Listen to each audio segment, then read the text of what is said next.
Bonjour à tous. Donc le sujet maintenant de cet atelier, c'est comment monter et financer un projet de toiture photovoltaïque. Donc on va présenter, présenter et répondre à vos questions conjointement avec l'entreprise Mecogit. Et donc moi, je suis directrice du développement transition énergétique au sein de la Banque Populaire Auvergne-Rhône-Alpes. Et donc je vais commencer par vous dire quelques mots sur comment on est organisé. Ensuite, les grands principes des projets photovoltaïques et de leur financement. Et ensuite, on pourra voir plus spécifiquement le montage d'un projet et répondre à vos questions. Alors, donc l'objectif, c'est bien comprendre quels sont les différents modèles pour faire un projet photovoltaïque, les étapes sur le projet, les vigilances qu'on peut avoir sur le financement, et après, on passera plus sur la partie montage de projet. Donc la banque de la transition énergétique par la Banque Populaire Auvergne-Rhône-Alpes, donc c'est la marque portée par la Banque Populaire Auvergne-Rhône-Alpes pour désigner l'ensemble des actions qui sont mises en place pour la transition énergétique. Donc il y a plusieurs axes qu'on a développés. Tout d'abord, une partie épargne verte traçable. Donc vraiment, on a une épargne. On sait qu'elle permet de financer tel projet dans le sujet de l'énergie et de l'environnement. On a également créé une équipe d'expertise en interne, à la fois pour financer les projets et également pour mettre en place des partenariats techniques. On a des offres de financement adaptées. Donc sur la partie photovoltaïque, je vais vous montrer, peut-être pas dans le détail, mais voir les différents schémas qui se présentent. Et ensuite, on a des partenariats, comme je l'ai indiqué, avec des acteurs, des entreprises de la transition énergétique. Donc nos différents champs d'action, donc il y a évidemment la partie énergie renouvelable, là, on va beaucoup parler de photovoltaïque. Mais la transition énergétique, c'est aussi d'autres sujets, et on en parle de plus en plus. C'est également tout ce qui va concerner l'efficacité énergétique, la performance énergétique. Voilà, ça c'est un peu le sujet du moment, mais c'est des choses qui sont sur des trajectoires depuis longtemps, à la fois sur le bâtiment, mais également pour les entreprises. Et après, il y a tout un axe d'innovation, donc on accompagne aussi des entreprises innovantes sur des sujets de stockage de l'énergie, de chimie verte, qui sont aussi importantes pour la transition énergétique. Et donc le réseau de partenaires, donc on a des partenaires en efficacité énergétique. Donc on l'a vu tout à l'heure au niveau assurance, il y a par exemple des courtiers en assurance comme Alexis Assurance. Sur la partie fourniture de contrats d'énergie, là on travaille avec un courtier en énergie qui s'appelle Opéra Énergie, qui aide à renégocier les contrats au mieux en fonction des consommations d'un site. On a également des partenaires pour la rénovation énergétique de bâtiments. Et sur la production d'énergie photovoltaïque, là, on travaille avec des installateurs photovoltaïques comme Mecogit qui ont la capacité de faire une offre, je dirais, clé en main. Ils sont à la fois capables de dire dès la partie préfaisabilité d'un projet, d'aller jusqu'à la partie travaux, montage des dossiers administratifs, le raccordement, enfin je vais le détailler après, le raccordement, le contrat d'achat, et ensuite être présent également sur la maintenance. Donc on a privilégié vraiment des acteurs qui sont capables d'être un interlocuteur unique de A à Z d'un projet, et qui ont des implantations locales sur l'ensemble de la région. Et donc Mecogit expliquera son implantation. Alors l'énergie photovoltaïque, à retenir, donc il y a différents modèles qui existent. Donc historiquement, donc c'est ce qui est ici à gauche, l'utilisation qui était prévue pour la production d'électricité d'un projet photovoltaïque, c'était une injection sur le réseau électrique, et l'intégralité de l'énergie injectée était rémunérée, et il est toujours d'ailleurs, à un tarif d'achat garanti sur 20 ans. Ça, c'est le modèle historique. Depuis un an, on a un modèle hybride, je dirais, qui est arrivé, qui est un modèle d'autoconsommation avec vente du surplus sur le réseau. Donc là, ça veut dire que l'entreprise, l'agriculteur, l'installation, l'exploitation qui a installé des panneaux photovoltaïques peut garder une partie de l'électricité pour sa consommation propre, et ce qui n'est pas consommé est injecté sur le réseau et bénéficie également d'un tarif d'achat sur 20 ans. Donc il y a vraiment un double intérêt, à la fois pouvoir autoconsommer, mais en même temps l'avantage, c'est que ce qui n'est pas autoconsommé n'est pas perdu et quand même valorisé, avec une visibilité sur 20 ans. Donc c'est vraiment un dispositif, un schéma qui existe depuis un an, depuis octobre 2021, et qu'on voit vraiment se développer. Puis bon, je pense que vous pourrez davantage détailler que moi après les avantages de ce dispositif. Donc il y a déjà ça à savoir, est-ce que j'autoconsomme, est-ce que j'injecte, est-ce que je fais un mix des deux. Et ensuite, le modèle économique pour l'exploitation agricole, donc il y a deux modèles, soit l'exploitation agricole investit directement, soit la société d'exploitation, soit via une SCI dans le projet, ou après, il est aussi possible que l'exploitation agricole choisisse de louer sa toiture, son foncier à un tiers investisseur. Donc il y a vraiment ces différents schémas qui existent et il y a un modèle à choisir. Donc ça, c'est en discutant avec les installateurs aussi, en faisant des projections économiques, il faut choisir son modèle. Voilà, donc là, bon, c'est le. Alors justement, j'ai repris des éléments de présentation de mes cogites, mais là, c'est un peu ce que je viens de dire. Une partie va sur le réseau, une partie est autoconsommée. Et après, il y a un choix à faire au niveau de ce montage. Donc voilà, donc là, il peut y avoir aussi l'autoconsommation totale. Donc là, c'est qu'on n'injecte pas sur le réseau. Là, c'est, je dirais, intéressant pour les très gros consommateurs d'énergie et avec une consommation surtout continue dans le temps, le week-end, la nuit. D'où l'inconvénient sur ce type de schéma, c'est si l'électricité n'est pas consommée, elle est perdue. D'où l'avantage donc, du schéma que je vais plutôt peut-être passer ici. Là, c'est quand autoconsommation avec revente du surplus. Là, maintenant, l'avantage, c'est, comme je l'ai indiqué, l'électricité qui n'est pas consommée par l'exploitation n'est pas perdue, elle est quand même valorisée en étant injectée sur le réseau et avec cette sécurisation d'un tarif sur 20 ans. Donc là, je vais passer assez rapidement. Là, c'est comment financer. Donc là, on voit, il y a deux schémas. Donc le premier, c'est la société d'exploitation qui investit directement dans le projet.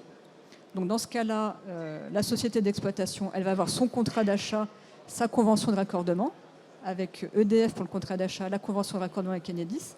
Donc elle est titulaire de tous ces contrats, elle est propriétaire de l'installation, et c'est évidemment elle qu'on va financer via un contrat de prêt. Là, le schéma est assez simple et bien maîtrisé. Ensuite, quand on a, avec l'autoconsommation, avec vente du surplus, on a vu des schémas arriver au niveau de la Banque populaire, où finalement c'était la SCI qui souhaitait investir dans le projet photovoltaïque. Mais cette fois, il y avait aussi une partie d'autoconsommation par la société d'exploitation. Donc on a vérifié comment on pouvait financer ce type de montage à l'aide d'un cabinet juridique. Donc on a pu trouver quel schéma mettre en place. Donc on peut aussi tout à fait financer ce type de montage. Donc on fait le contrat de prêt dans ces cas-là à la SCI, qui est propriétaire de l'installation photovoltaïque. La société d'exploitation, c'est elle qui va consommer l'électricité produite, c'est elle qui va la valoriser auprès d'EDF pour la partie non autoconsommée. Et il faut qu'il y ait un contrat de location de matériel entre la SCI et la société d'exploitation et un document de garantie entre la société d'exploitation et la banque. Donc c'est des documents qui sont tout prêts. On a déjà mis en œuvre ce type de financement. Et c'est vrai qu'avec cette partie autoconsommation, il fallait qu'on puisse trouver une réponse de financement dans le cas où c'est la SCI, pour diverses raisons, qui est propriétaire, qu'on peut tout à fait comprendre, qui est propriétaire de l'installation. Voilà, pour les financements, je ne rentre pas plus dans le détail. Il y a notamment ces deux schémas qui existent avec des solutions adaptées. Et voilà, c'est pour dire que ce n'est pas un frein de choisir l'un ou l'autre des montages. Là, c'est quelques ordres de grandeur d'un projet de 100 kW crête. Donc là, on est parti sur le schéma avec revente totale sur le réseau. Parce que l'autoconsommation, pour dire quel va être le chiffre d'affaires et l'économie réalisée, ça dépend de chaque prix d'électricité de chaque exploitation. Donc là, on est resté dans le schéma tarif d'achat, avec une puissance de 100 kW crête assez standard. Donc la surface correspondante, environ 500 m². Vous serez peut-être plus précis que moi après s'il y a des questions. Le productible, bien sûr, va varier en fonction de l'ensoleillement de chaque zone. Donc c'est sûr, les Alpes du Sud, ils ont un ensoleillement un peu plus élevé que le reste de la France. Mais voilà, donc en Clermont-Ferrand ou aussi dans les Alpes, on a un ensoleillement, un productible de 1200 heures environ par an. C'est des chiffres très standards. Après, effectivement, à chaque fois, il y a un productible très détaillé qui est réalisé par l'installateur avec des logiciels qui sont tout à fait maintenant éprouvés. Voilà le chiffre d'affaires ensuite annuel. Donc là, il est pas tout à fait. Donc il est de l'ordre de 11 000 € par an pour un site à Clermont-Ferrand, un peu plus à Gap ou à Valence, dans ces exemples. Il n'est pas tout à fait proportionnel au productible parce qu'il y a un plafonnement qui a été mis en place dans le tarif d'achat. C'est l'État qui a choisi de plafonner au-delà de, je crois que c'est 1100 heures. Voilà. L'idée étant de permettre une répartition des projets sur tout le territoire français aussi. C'est un peu ça l'idée sous-jacente derrière. Donc un tarif d'achat qui est quand même très incitatif jusqu'à 1100 heures. Et après, dans les projets, les heures supplémentaires, le tarif est un peu plus faible. Mais c'est pour permettre d'avoir un tarif incitatif tout en permettant une répartition sur toute la France. Le budget d'investissement, on a mis des budgets moyens. Après, à chaque fois, ça va dépendre du type d'études. Là, c'est un cas, par exemple, où il n'y a pas non plus besoin de renforcement de charpente sur la toiture. On est entre 90 et 110 000 euros pour l'installation et des charges d'exploitation de l'ordre de 3 000 euros par an. C'est des fourchettes, des ordres de grandeur qu'on voit passer. Et c'est pour vous donner un ordre d'idée. Et ensuite, ce qui est important à la fois pour vous, mais aussi pour nous, banquiers, qu'on a commencé à regarder ces projets, c'est de bien connaître les différentes étapes du projet. Donc je les schématise un peu, je pense qu'on pourrait être plus précis, mais c'est schématique. Donc il y a la première étape, bien sûr, c'est de détecter, de faire une préfaisabilité de projet sur l'exploitation agricole. Une fois qu'elle est avérée, il y a toute une partie qui peut durer de quelques mois, 6 mois à peu près, je dirais de partie plus administrative et technique, de conception technique. Donc il y a la demande d'autorisation administrative, là c'est plutôt pour l'urbanisme auprès de la mairie. Des demandes de raccordement, là c'est un délai d'instruction auprès d'Enedis. Et après une étude technique détaillée qui est faite là par l'installateur pour vraiment bien dimensionner le projet et passer les commandes de matériel. Nous, on va pouvoir débloquer le financement à partir du moment où les autorisations administratives sont obtenues, dans le cadre général. Voilà. Dans le cadre notamment, il y a de l'injection sur le réseau. Et ensuite, il y a la construction qui se déroule sur quelques mois, et l'exploitation ensuite pendant 20 ans. Et ce qu'on voit dans les business plans, vous nous direz après, c'est qu'en termes de maintenance, on voit souvent pas... ce qu'il faut considérer dans les business plans, c'est un changement d'onduleur en général au bout de 10 ans, mais c'est le principal coût de maintenance qu'on voit dans les business plans. Voilà, donc les documents administratifs. L'urbanisme, c'est une déclaration préalable quand c'est une toiture existante ou un permis de construire pour les parcs au sol ou un bâtiment neuf. Le raccordement Enedis, c'est la PTF et la convention de raccordement. Et il y a le contrat d'achat avec EDF-OA qui a des périodicités variables selon la taille de l'installation. Et nous, on cale nos mensualités de remboursement en fonction de la fréquence à laquelle vous recevez les paiements par EDF-OA. Donc ça, on cale le remboursement là-dessus. Donc financement photovoltaïque, quelle garantie, quelle durée. Donc là, on va adapter quand même le financement à chaque cas de figure. Donc voilà, on voit qu'il y a de l'autoconsommation maintenant. Donc des fois, quand il y a une grosse part d'autoconsommation, on va plutôt être sur un risque entreprise. Donc ce sera un financement classique d'exploitation agricole. Quand il y a une partie injection sous le réseau, il y a 2 garanties qui sont vraiment intéressantes et qui sont là liées au projet et pas à l'entreprise, qu'on peut appeler également, qui permettent de bien sécuriser le montage. C'est une garantie sous le contrat de vente d'électricité, parce que c'est une garantie vraiment intéressante. Un contrat de 20 ans avec EDF-OA, c'est très rassurant pour la banque. Et là, c'est lié au projet, c'est pas lié à l'exploitation agricole. Et on en a parlé tout à l'heure, les assurances, c'est un sujet important. Donc aussi, on peut demander une garantie sur les indemnités d'assurance en cas de sinistre. Voilà, donc après, chaque système de garantie va dépendre un peu du montage, de la part d'autoconsommation, et de la taille du projet par rapport... Mais ça peut être des garanties spécifiques photovoltaïques qu'on peut être amené à appeler et qui sont vraiment liées au projet. Donc si je résume, l'énergie photovoltaïque, ça peut être une vraie opportunité avec un financement adapté. Ça peut permettre de faire une optimisation financière des actifs immobiliers grâce à cette production d'électricité. Et on l'a vu, on sait financer des SCI même quand ce n'est pas elle qui autoconsomme. Ça permet de diversifier les revenus. Après, l'autoconsommation, c'est une solution. Actuellement, le coût de l'énergie a augmenté énormément et de façon même plus longue dans le temps. On espère que ce prix ne va pas rester aussi élevé, mais c'est au moins un remède, je dirais, contre la volatilité de l'énergie, dont on mesure aujourd'hui que c'est quelque chose qui est très volatile, donc mieux maîtriser sa facture énergétique. Ça permet de valoriser l'exploitation agricole. Et donc nous, après, au niveau des solutions qu'on peut apporter, c'est des partenariats qui permettent de traiter toute la partie technique et administrative des projets. Et après, on a les montages juridiques et de financement adaptés, qu'on a déjà pu éprouver largement. Voilà pour cette partie. Je vais laisser mes cogites déjà faire ça. Je pense que vous avez un micro, vous pouvez prendre. Voilà, il marche. 1, 2, ouais, ça marche.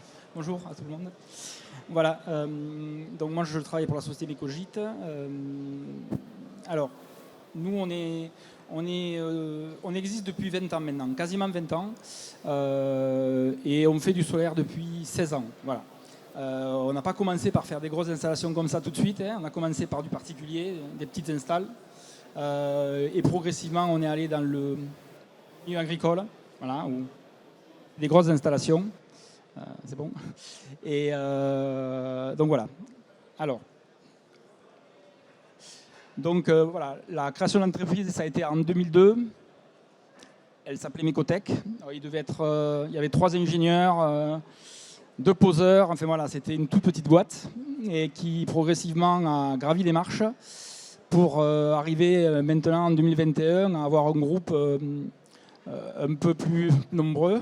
Mecogit entre-temps est devenu Mecotech est devenu Mecogit. C'est un changement de partenariat en fait, et voilà, de nom, mais la société est restée la même. Et maintenant, on est en Mecogit 30. Voilà, on est une trentaine. Et la partie de Mecogit, c'est le développement des projets, justement. Et elle travaille avec d'autres partenaires qui appartiennent au même groupe, qui sont la société Mecosun et la société Mecoworks, qui, Mecosun, bon, j'en parlerai après, fabrique les systèmes d'intégration. Et Mecoworks, ce sont les poseurs, c'est ceux qui viennent faire l'installation physiquement sur les toits, les raccordements et au bâtiment. Voilà. Au départ, on était donc à la base, on est aveyronais et on s'est un petit peu étendu au centre de la France et on est venu beaucoup ici, beaucoup en Auvergne, où on a fait quand même pas mal de projets. Donc Midi-Pyrénées, Centre-France et un peu l'Aquitaine maintenant, où on commence à aussi sortir des projets. Voilà. Donc effectivement, c'est du clé en main. Donc on fait l'étude technique de viabilité, de faisabilité auprès des clients pour les conseiller de faire ou de ne pas faire, de faire de la revente totale ou de l'autoconso ou de l'autoconso revente de surplus. Voilà.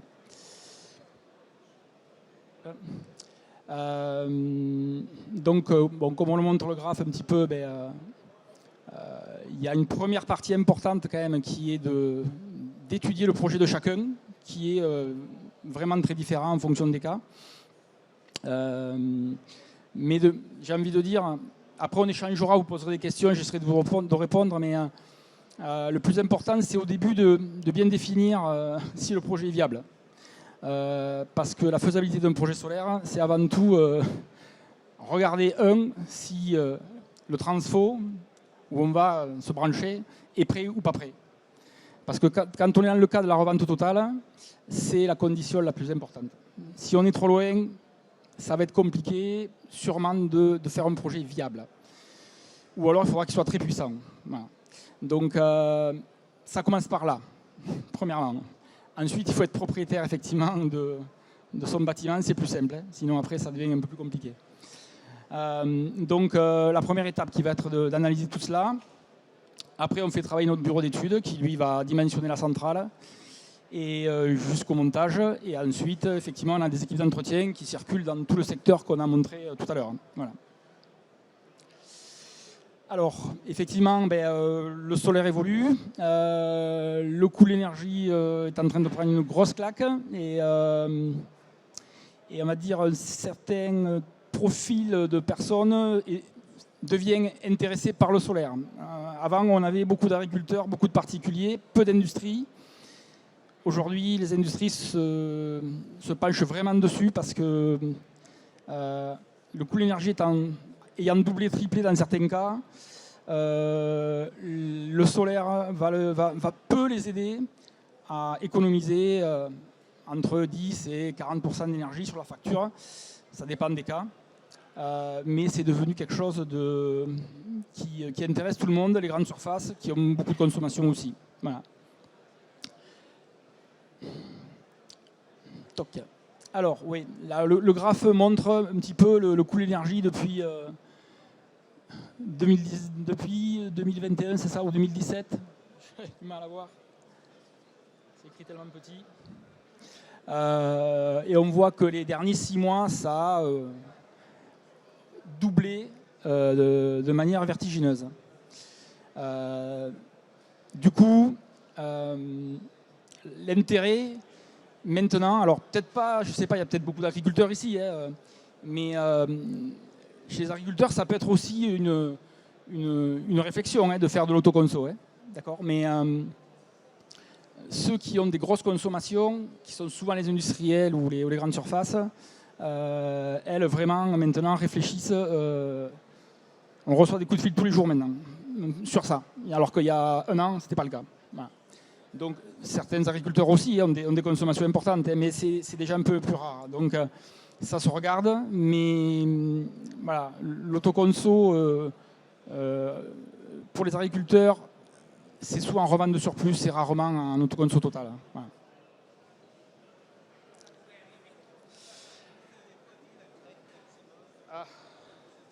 Je reviens en arrière.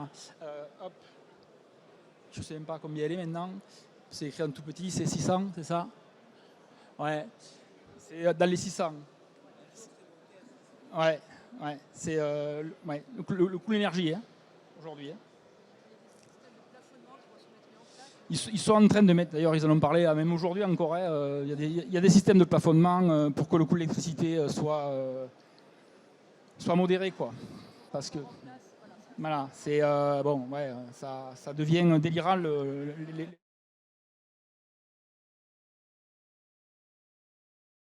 Ah, ça marche plus. Ah oui. Ah oui, si c'est bon, ça marche. Donc,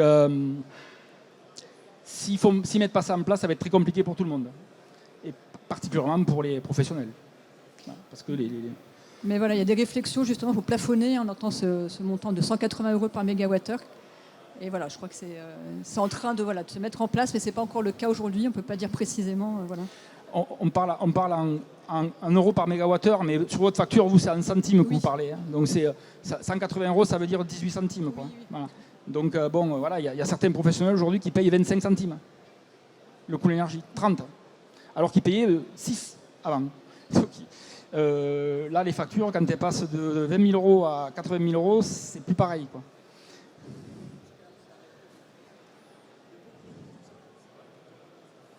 Le bouclier. Qu'est-ce que vous voulez dire par bouclier fiscal? Le bouclier énergétique.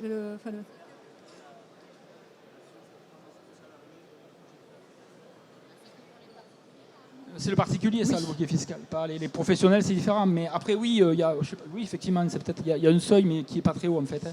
C'est à partir de tant de personnes dans une entreprise, je crois. Mais... Après, il est aussi possible, en dessous d'une certaine puissance, de revenir aux tarifs réglementés. Alors là, on a pas, le particulier, oui, mais jusqu'à 36 kg, je crois. Mais, oui, je crois, là, c'est ça. Jusqu'à 36 kg, mais après au-delà,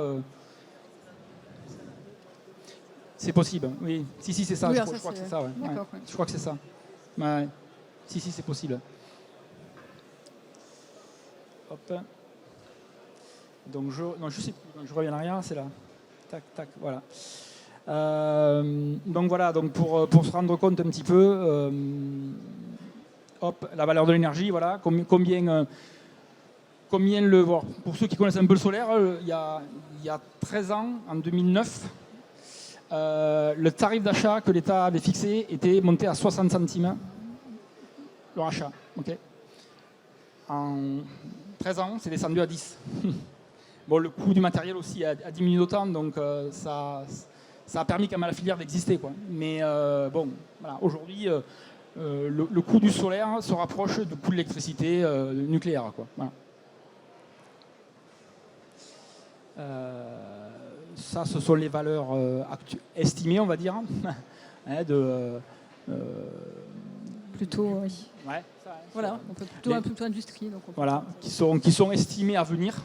Donc toujours en mégawattheure, hein, donc vous divisez pour, vous voyez, les 30 centimes au kilowattheure. Voilà. Et on voit en parallèle combien coûte le solaire. C'est-à-dire que le solaire, il est en dessous de 10 maintenant. Donc il est vraiment compétitif par rapport à l'énergie qu'on vous fait payer, quoi. Enfin, que tout le monde paye. Voilà. Hop. Alors, alors là, c'est plus le contexte international où... il y a eu une baisse spectaculaire des coûts de panneaux il y a quelques années qui les a amenés à un coût très très très bas, voilà, pour permettre au solaire de se développer. Pardon. Voilà. Voilà, je vais essayer de... Là, ce sont les arrêtés, les lois qui ont évolué. Donc l'arrêté de l'année dernière, hein, donc, hein, c'est celui que... Ça fait un an qu'il est sorti. Hein. C'est celui qui permet aujourd'hui, effectivement, de faire des installations plus grandes avec des coûts qui sont intéressants au niveau du rachat de l'électricité. Voilà. Et ce décret permet de basculer ou en revente totale ou en autoconsommation en revente de surplus, sans difficulté. On peut choisir l'un ou l'autre. Voilà. Okay. Et c'est une obligation d'achat, c'est-à-dire voilà, de 100 jusqu'à 500 kW crête, hein, donc c'est une obligation d'achat, donc c'est un guichet ouvert, hein, voilà, c'est un guichet pour bénéficier de ce tarif. Par le passé, ça s'applique, voilà, à condition de respecter toutes les règles de description des projets qui sont dans l'arrêté. Mais si on respecte cela, on rentre bien dans le cadre et c'est un tarif qui s'applique de fait. En fait, c'est plus facile pour tout le monde du coup parce que l'investisseur sait où il va, il connaît le tarif de départ, la banque sait où il va aussi, et il n'y a pas de mécanisme d'appel d'offres comme avant qui était plus risqué et plus aléatoire. Alors, l'autoconsommation, ben voilà, enfin, c'est un sujet du coup qui devient vraiment d'actualité. Le but du jeu, c'est d'avoir un circuit court de l'énergie, c'est-à-dire de consommer ce qu'on est en train de produire avec les panneaux. Voilà. Magali l'a expliqué tout à l'heure, hein, le principe est simple, c'est les panneaux produisent de l'électricité, vous en consommez dans la journée, cette électricité-là est économisée du coup parce que vous produisez, et tout ce que vous produisez en trop, ou est perdu, ou est revendu en surplus en fonction du contrat d'achat que vous allez choisir. Donc, grâce au décret, quand même, ils ont amélioré cette partie-là, qui du coup devient très intéressante dès qu'on dépasse une certaine puissance. Voilà. Tu peux intervenir si tu veux. Oui. En fait, l'analyse dans l'autoconsommation, c'est de vérifier le pourcentage entre ce qu'on consomme et ce qu'on produit. Et c'est ça. Et en fait, nous, qu'on fasse un projet pour la revente totale, si les gens veulent revendre la totalité de l'électricité, dans beaucoup de cas pour les agriculteurs, c'est ce qu'il faut faire, on va dire. Et dans très peu de cas, il faut faire de l'autoconso. Mais si certains agriculteurs ont des consommations importantes, eh bien on va étudier la consommation qu'ils ont. On va récupérer, on appelle ça les courbes de charge, donc la consommation par heure, par jour, sur l'année, qu'on va comparer à ce que produit le solaire. Et en ayant ces deux courbes de comparaison, on peut déduire ces pourcentages. Et du coup, à partir de là, on va vous conseiller plutôt de faire de l'autoconso, revente de surplus, de telle ou telle puissance, ou plutôt de l'autoconso totale, ou plutôt de la revente totale. On voit qu'est-ce qui est le mieux pour vous. Mais il faut pour ça avoir vos consommations d'électricité heure par heure. Je prends un exemple. Si vous avez effectivement une consommation que la journée, tous les jours, ben là, l'autoconso, revente de surplus, voire totale, est adapté. Si vous avez une consommation importante aussi la nuit, ben là c'est autoconso, revente de surplus. On ne va pas faire de l'autoconso totale, parce que ça va pas remplacer la nuit. Le solaire ne fonctionne pas la nuit, et quand il fait mauvais, pareil. Voilà. En fait, c'est ça, il y a le profil de consommation, et après vous faites le profil de production.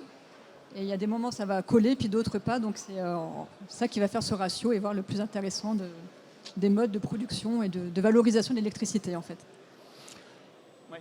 Donc quand c'est l'autoconsommation totale, ce qui est quand même rare pour les agriculteurs, mais si ça arrive, effectivement c'est simplifié au niveau des démarches administratives puisqu'il n'y a pas grand chose à faire, mais il faut quand même avertir Enedis.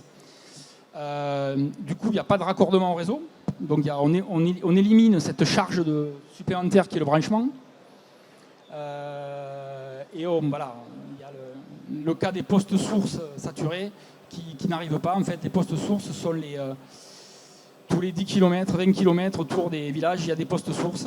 Et quand il y a beaucoup trop d'énergie qui est injectée dessus à cause du solaire ou de l'hydraulique, ils sont saturés et ils ne peuvent pas subvenir à ce genre de projet. En autoconso, la question ne se pose pas, puisqu'on n'injecte pas sur le réseau. Voilà. Par contre, voilà, le seul inconvénient, c'est qu'il faut limiter les pertes, puisque tout ce qui est produit en trop est perdu et pas racheté. Voilà. Donc, ce qui est quand même maintenant aujourd'hui quand même très intéressant à regarder, c'est l'autoconso avec vente de surplus.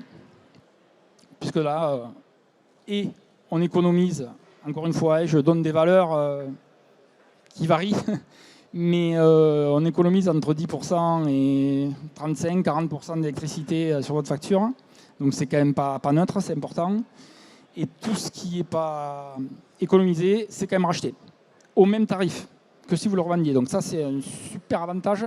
Si on dépasse les 100 kW, si on ne dépasse pas les 100 kg, c'est moins valorisé, c'est moins bien racheté, parce qu'en fait, l'État il a mis en place des seuils de tarifs de rachat qui ne sont pas les mêmes. Donc dès qu'on fait un petit projet, le surplus est bien valorisé. Si on fait un projet moyen, il ne l'est pas. Et si on fait un projet gros, il est à nouveau revalorisé. Donc il faut trouver la bonne puissance qui est dans votre cas. Voilà. L'inconvénient, voilà, c'est qu'on dépend de ce décret. Et pour l'instant, le décret permet de faire ça que jusqu'à 500 kg. Bon, 500 kg, pour vous donner une idée, parce que peut-être les gens ont du mal à faire la comparaison, c'est 2500 m². Donc c'est quand même une bonne surface. 100 kg, 500 m², 36 kg, 200 m². Voilà, ça, c'est les repères que vous pouvez avoir. Après, les démarches administratives sont les mêmes que pour de la revente totale. C'est le même dossier à monter. Il faut faire une demande de branchement. Ils mettent entre 1 mois et demi et 3 mois pour répondre. Puis après, ils font les travaux inédits. Les travaux inédits, c'est entre 1 mois et demi et 1 an, suivant la taille du projet. Donc bon, mais on ne peut pas faire autrement. Même si c'est d'améliorer, de faire baisser ces délais, il y a tellement de demandes actuellement que c'est compliqué et du coup, c'est long. Voilà. Alors, je ne vais peut-être pas rentrer sur ça parce que c'est un peu compliqué. Hop. Alors ça, c'est quelques indications pour l'autoconso. S'il faut plutôt que je fasse de l'autoconso total ou de la vente de surplus. Alors, si on se rapproche d'un taux d'autoconsommation de 90%, 100%, ben l'autoconsommation totale est adaptée. Là, ça vaut vraiment le coup de le faire. Voilà. Bon, ça touche, comme je vous disais tout à l'heure, peu d'agriculteurs, c'est souvent les grandes surfaces, ceux qui consomment beaucoup d'énergie. Les sociétés qui travaillent 5 jours sur 7, voilà. C'est les grandes entreprises dans l'aéronautique. Bon, on en a fait, nous, justement. Donc, bon, voilà. C'est un peu différent en fonction de chaque cas. Donc, voilà. Les grandes surfaces, c'est plutôt l'autoconso total.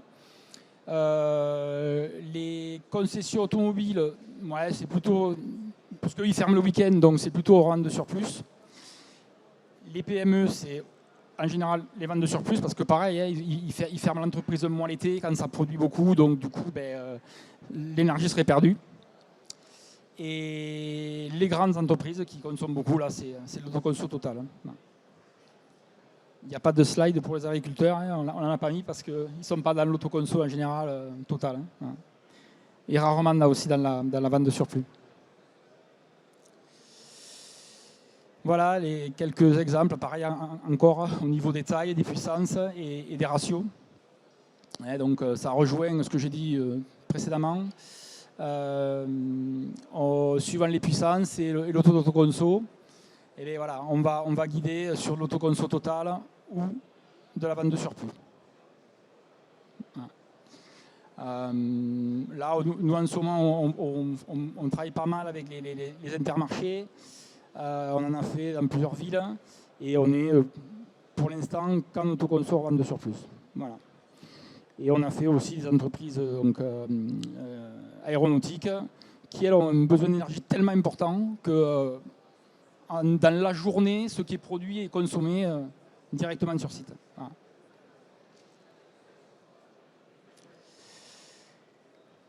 Alors, en fait, là, ce tableau résume l'intérêt de l'autoconso aujourd'hui.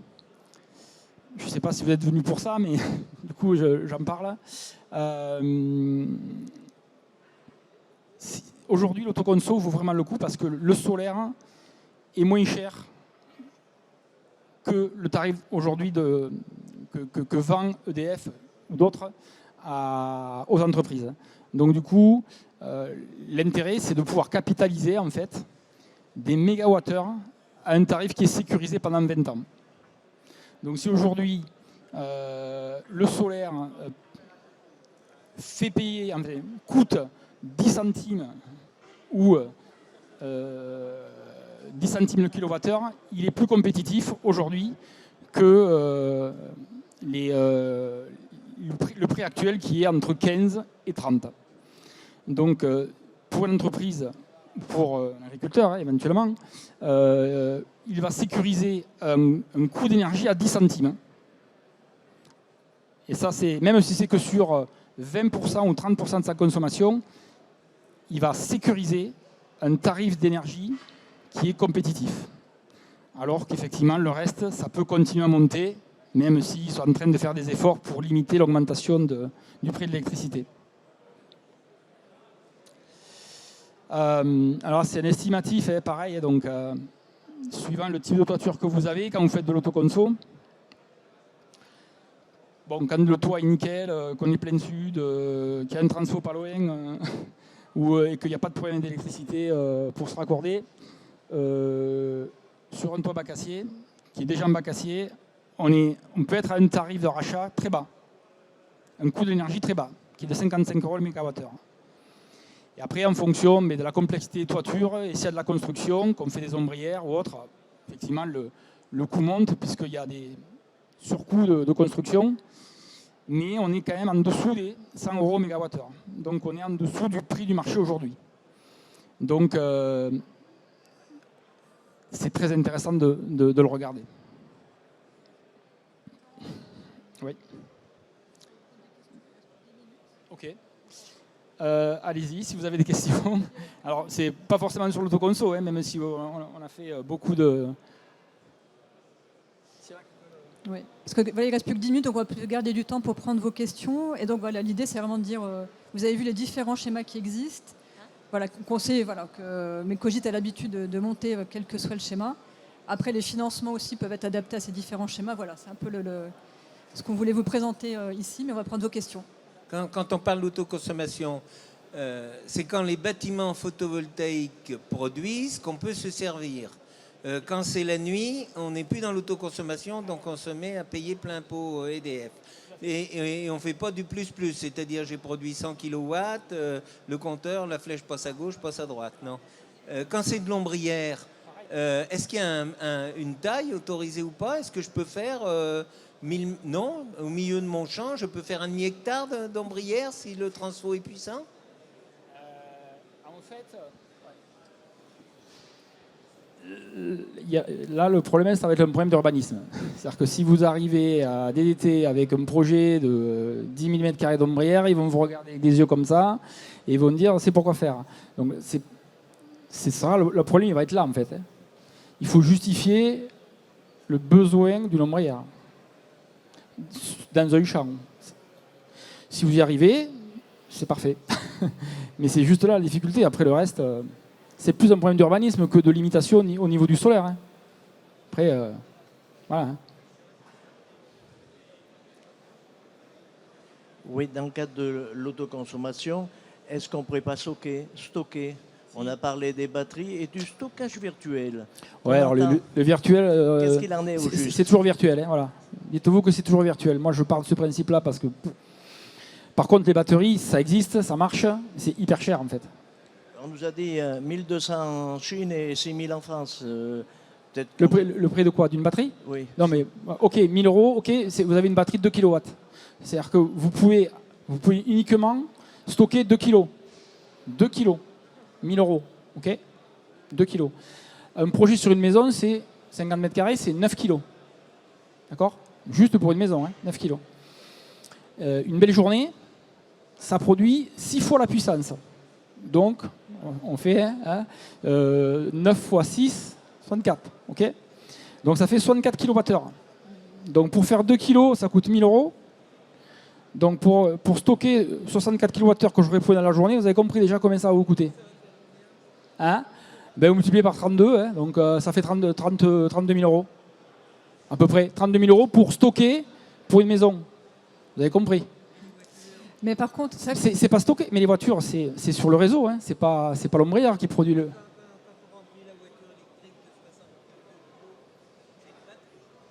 Oui, oui, oui, oui. Ah non, mais oui, mais après, c'est des charges et des charges, mais c'est super cher les batteries. Pour vous donner un ordre de grandeur, hein, c'est super cher. Voilà. C'est pas aujourd'hui, il y a des progrès qui se font, mais c'est pas utilisable, quoi. Alors vous pouvez mettre une petite batterie, mais vous allez du coup emmagasiner 2 kg, 4 kg, 6 kg, mais le reste sera perdu. Parce que si vous avez produit 60 kg et que vous en avez consommé 10 et que vous en stockez 10, vous en avez perdu 40.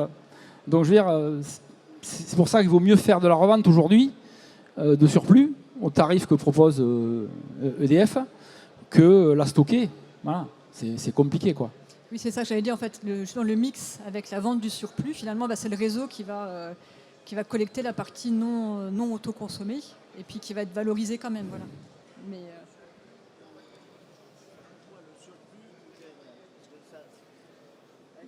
il ne me gêne pas. Ah non, mais moi, ça ne me gêne pas. Il n'y a rien qui me gêne. Mais ce n'est pas le problème. Vous parlez du stockage virtuel. Ouais, ça après, c'est des... ouais, l'idée est bonne, hein, sauf qu'elle n'est pas appliquée aujourd'hui. Hein. Oui, il y en a qui vous disent qu'elle est appliquée, mais par très peu. C'est appliqué virtuellement, ouais. Mais aujourd'hui, je ne connais personne qui l'a réellement appliqué, quoi. Il y en a toujours qui vous disent que c'est possible, mais enfin, déjà avec EDF, c'est pas possible. Hein. Voilà. Oui, mais c'est eux qui fournissent. Oui, mais c'est eux qui aujourd'hui, c'est notre référent. Ah ben oui. Mais là, mais je vous rejoins. Hein, mais ouais, mais l'énergie qui est produite, comme c'est compliqué à la stocker, soit les consommer, soit les stocker. Le virtuel, c'est du virtuel. C'est-à-dire qu'il faut bien la stocker.